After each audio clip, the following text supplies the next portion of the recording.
This is NC Spin, an unrehearsed discussion on issues of interest to North Carolinians. Now, here is your moderator, Tom Campbell. Welcome. You voted, the votes are counted, and no doubt you've heard and read the spin the media and the politicians have put on Tuesday's elections. Now we want to give you the spin from some of North Carolina's most plugged in and informed analysts on this week's expanded show. They include Becki Gray from the John Locke Foundation, former House Speaker Josephus Mavretic, political consultant Brad Crone, one of our favorite journalists, Cash Michaels, Chris Fitzsimon from NC Policy Watch, and John Hood from the John Locke Foundation. Well, we're going to devote this entire show to the elections, so we want to start with an overview of what happened. Brad, tell us what you saw and what the voters said Tuesday.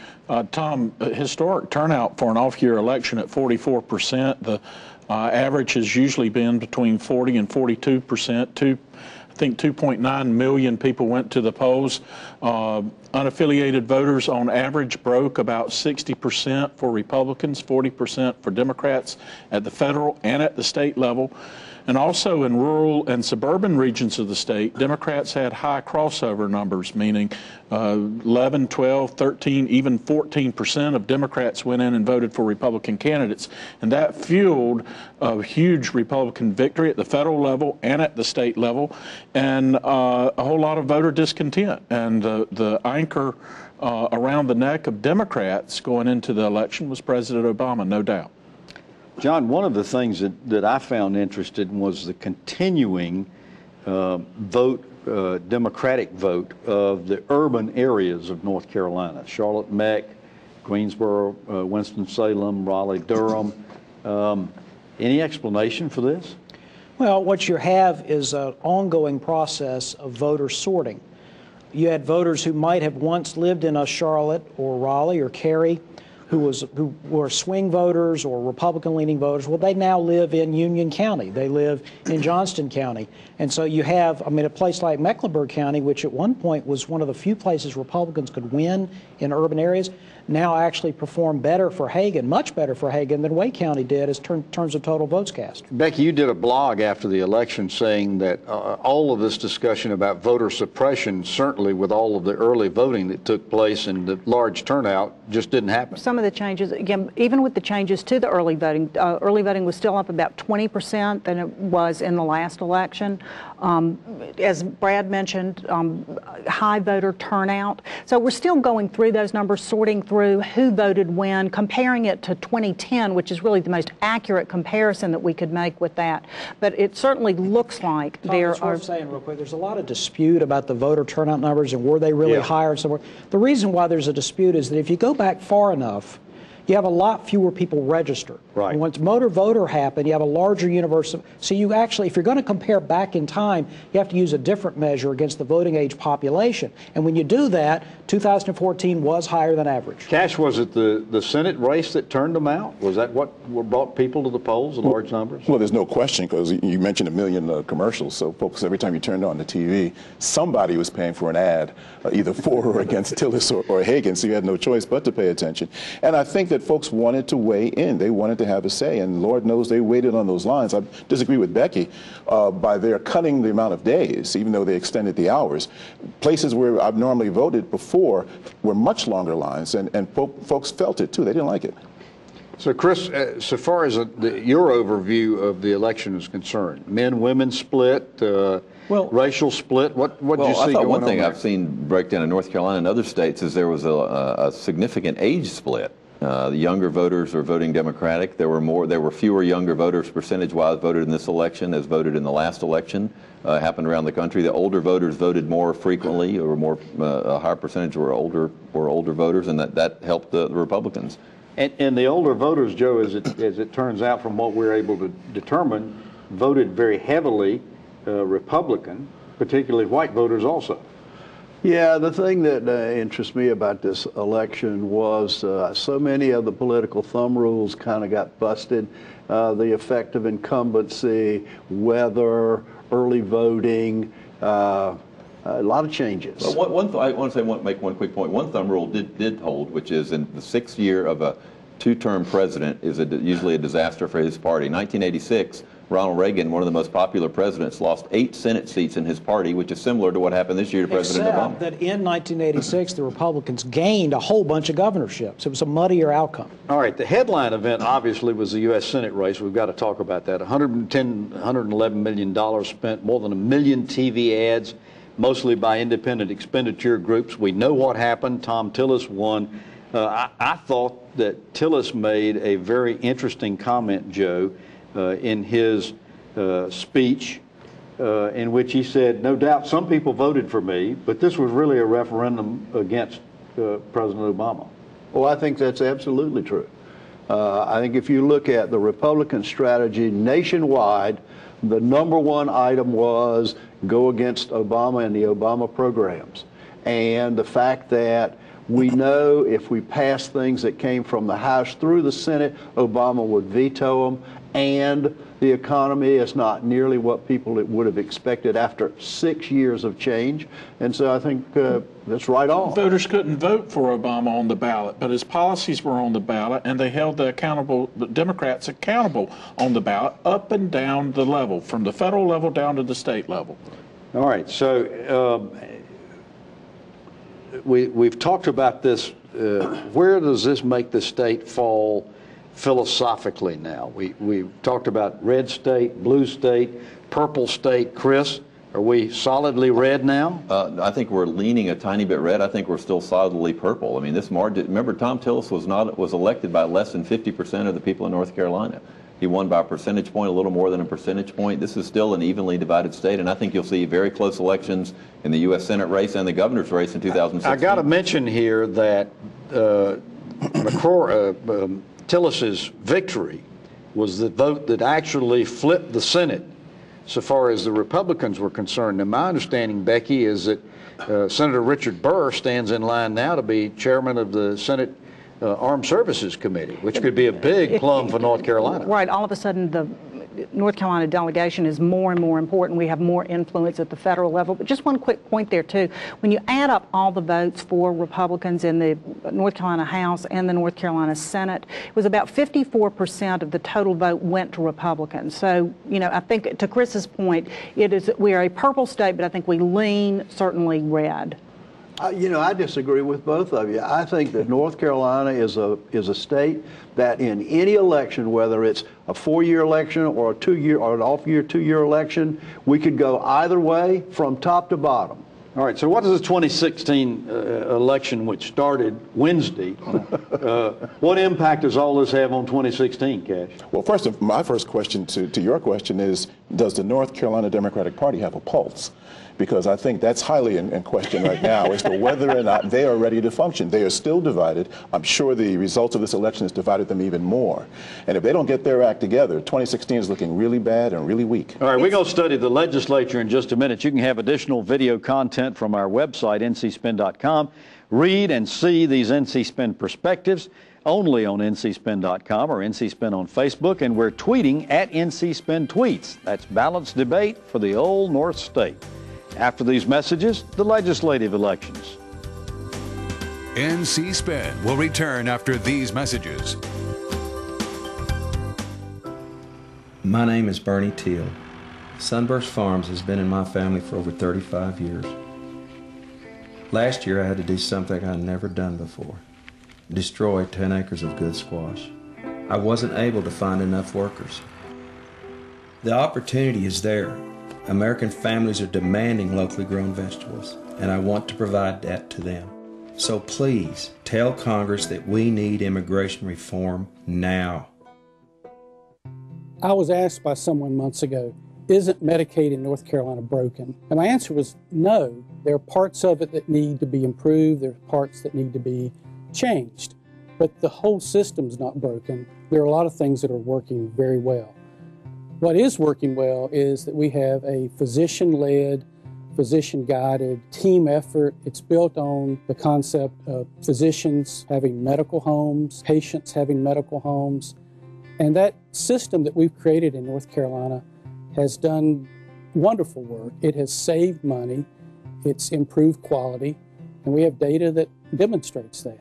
That's what we need to retain. That's what we need to build upon. We don't need to replace that. North Carolina's Family Physicians supports Medicaid reform that builds on our state's foundation of medical homes. OurNCHealthcare.com. We now return to NC Spin. On last week's show, we went through a long list of contests for the North Carolina House and Senate that might be in play. Now let's find out what actually happened. Chris, the Democrats had to get 4 seats to prevent a veto-proof majority in the state Senate. They didn't do it. What was the big surprise there, and what did you see in the Senate races? Well, the Senate, the Republicans actually picked up a seat. They beat Jean McLaurin in Scotland County. Tom McGinnis won that. Will be a freshman Republican. So that's the only race really that flipped. So the Republicans have 34 senators instead of 33. I think the big surprise was the Tom Bradshaw, John Alexander district in Raleigh, where former Mayor Bradshaw was running. It was an open seat. I think this, even in Wake County, where Democrats did very well in the county commissioners' races, which we'll talk about, I think this race was fascinating. It was very close. It wasn't over until the very end. And what was interesting about that race, John Alexander basically ran reminding people that his wife was a Democrat and that he wouldn't be a hard-line Republican, basically. And what I think this really shows, a couple things. One is the Democratic message about education was working, and he sort of co-opted it. But secondly, Republicans are shrewder. I think they ran better campaigns in many of these places, and they were better organized. In areas where they had to play that kind of game, they did it, and they won. Any other surprises in any of these Senate races? I was a little bit surprised. I thought that Bill Cook, Wesley Meredith, and Chad Barefoot, I was surprised that all 3 of them won, and won so defensively.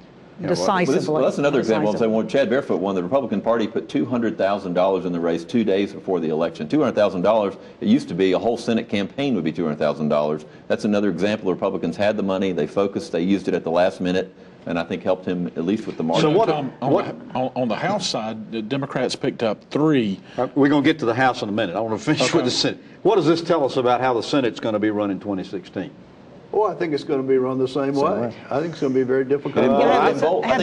Some are speculating it may be even harder line in the Senate. What do you think, John? No, I think you're going to see some very similar stances taken by the same people. All right. Well, let's get to the House since we're already there. You've said, John, repeatedly that the party not in power, not holding the governor's office, gained seats during the midterm elections. The Democrats gained 3. That wasn't a big victory for them. Well, no, Dems, they just gained 2. Because you got to subtract the gain for the Republicans. Yes, since 1974. So for 40 years, the party of the governor loses big time, an average of 22 seats in the first midterm election. This time, the Republicans lost a grand total of 2. It was by far the best performance of a governing party in North Carolina modern politics. Some of that was the national trend. Some of it was the shrewdness that Chris was talking about, better candidates. Remember, they didn't dramatically outspend the Democrats, who actually had a lot of help. They had independent expenditure groups.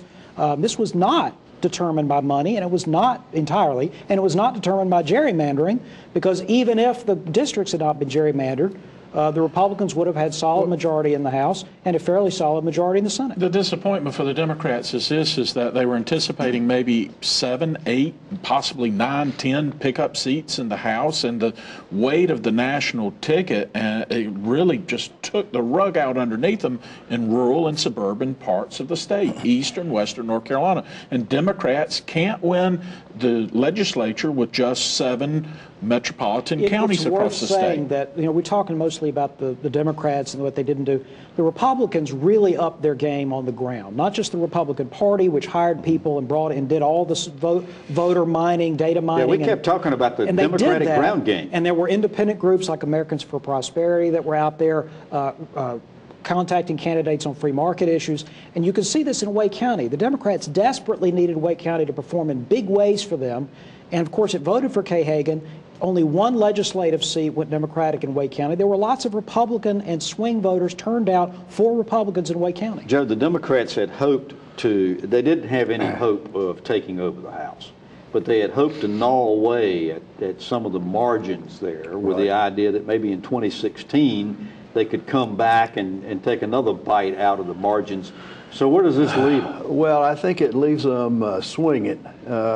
First of all, the strategy from the Republican point of view was, let's keep what we've got.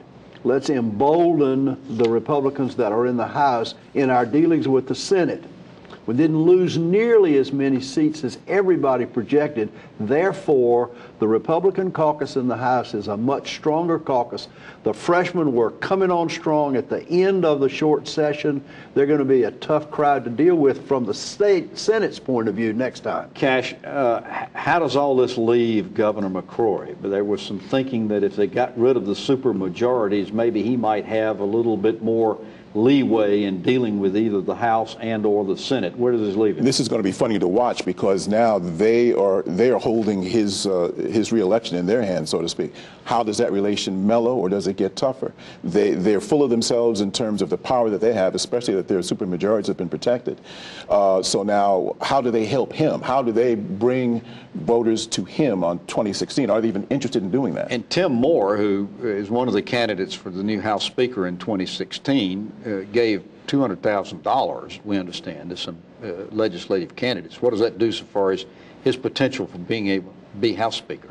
Well, you know, whether you can raise money and how you help your caucus members always has some determination in who the House Speaker is. I'm not sure how that race is going to come down, but just, you know, we'll see, and how the dynamics work is going to be interesting. One thing that I think is worth mentioning is the proposals, the policies that were put in place over the last 4 years by the General Assembly, particularly in the last 2 years, were attacked, viciously attacked, aggressively attacked, but yet voters voted overwhelmingly I think it's for worth noting, though, as I mentioned before, that the Republicans in Wake County in particular and other places changed their message and became, for goodness sakes, we had a Wake County Republican claiming basically he was endorsed by the NCAE. The General Assembly met in a midnight session to cut off the NCAE. And Brad, you made the comment that this was not really a mandate so far as Republican policy is concerned. Clearly not a mandate, and if they take that as a mandate and try and run with it, there's going to be trouble. All right, after these messages, Congress and the judges. NC Spin will return after these messages. Hi, I'm Linda Loveland. I want the best for my kids. Feeding them foods they like within my budget is a priority. But what do we really know about these foods? North Carolina farmers and food experts give you a website to find it all. FeedTheDialogueNC.com, a place where moms like you and me can learn more about the foods we eat and the farmers that feed us. Check it out. Add your input and help feed the dialogue. Let's talk food at FeedTheDialogueNC.com.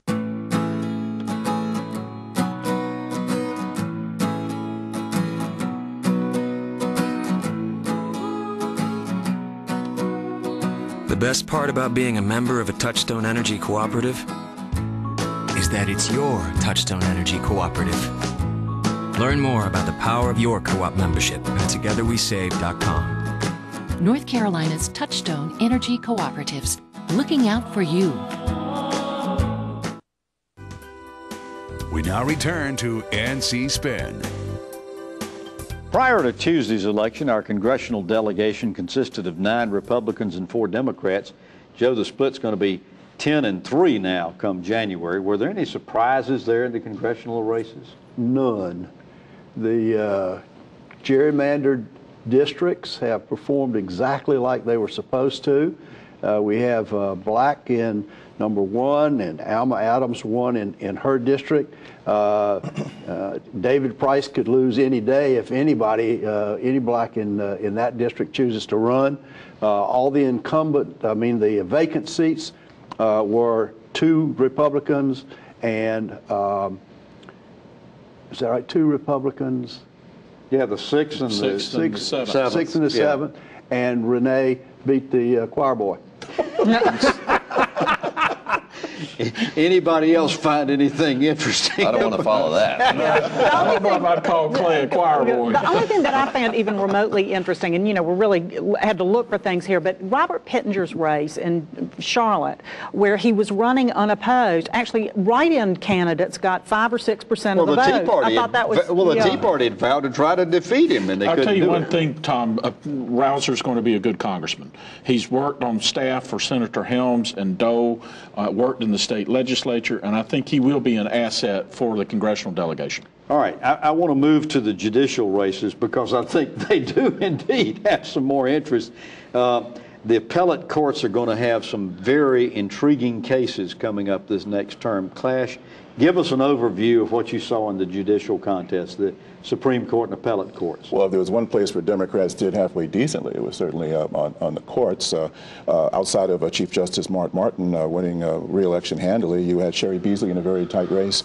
You had Sam Ervin, and you had Robin Hudson, and then, of course, on the appellate side, Mark Davis, former general counsel to Beverly Perdue, Lucy Inman, you had Donna Stroud running unopposed.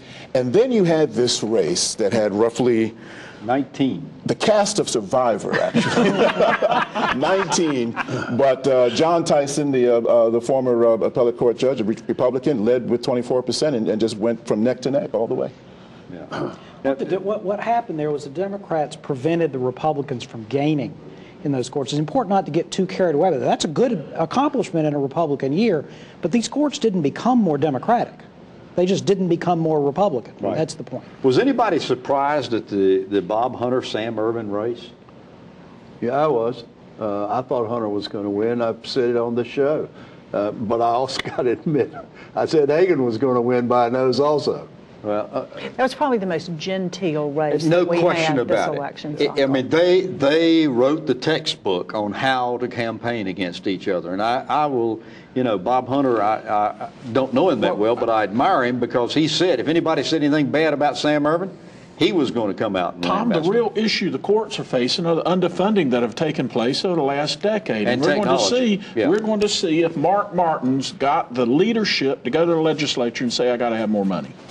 So, anything else as far as court races that were any surprises there? Just that it's very important, as you mentioned, with so many things in front of the court, redistricting, opportunity scholarships, a lot of issues, Well, but a lot of property rights issues. I think this absurd race with 19 people is sort of ought to stoke again the idea of how we elect or select judges. Cast of Survivor. Well, and you know, do we need to move to some appointment and retention process? We need to have another serious ongoing discussion about this. That is the one place where the Republicans made a gain, so maybe they wouldn't want to change the All right, after these messages, we're going to talk about bonds, taxes, and local races. NC Spin is brought to you in part by the North Carolina Farm Bureau. The Farm Bureau and Agriculture. We keep North Carolina growing. Does your North Carolina business or organization have a story to tell?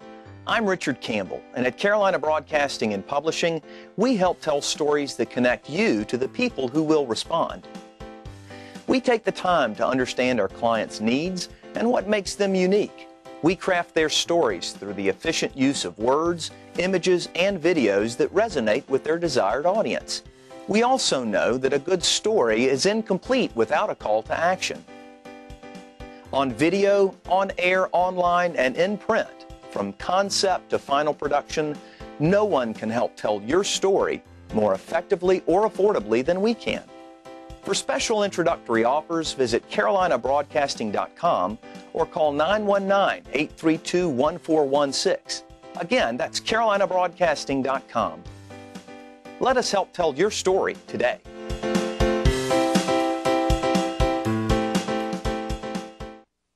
Local races are just as significant but rarely get noticed, and this year we had 10 communities with bond referendums, a number with votes to increase sales taxes. Becki, you've studied these.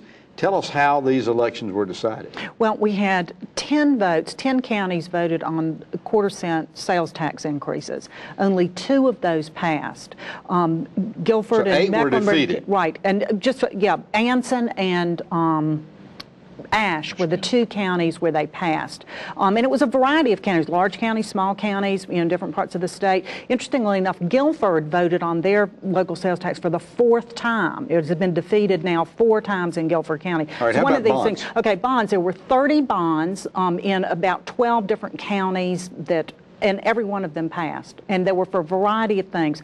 Parks and Rec, water and sewer, school buildings. It was all kind of across the board that all of the bonds passed. And now the tax increases we know are tax increases. The bonds are likely tax increases as we go along. All right, I want to get back to governments. that in just a second, but one of the more interesting races, and Chris, you've touched on it a little bit, was the Wake County Commissioner race.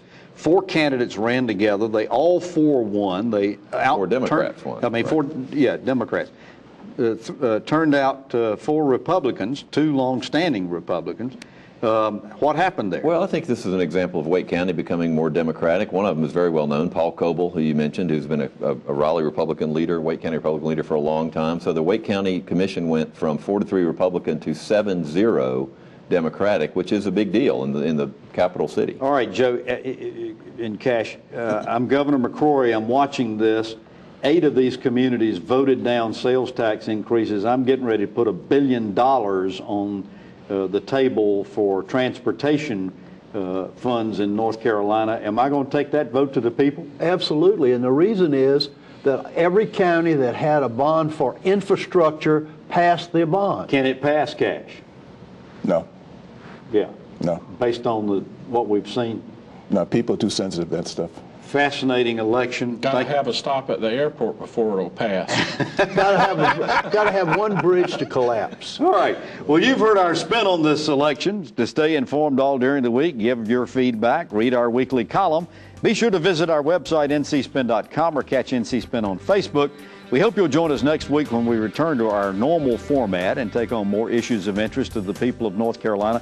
Until then, thank you all for sitting in on this election special. Stay informed, everybody, and watch out for the spin.